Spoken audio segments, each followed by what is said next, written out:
அரேராரேரோ. அரேராரேரோ.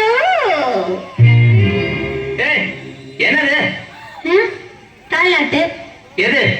இத தாலாட்டு? எனக்கு இப்படித்தான் தெரியும். இஷ்டம் இருந்தா கேளு, இல்லைன்னா நீயே பாடு. என்ன? சரி சரி பாடி தொலை.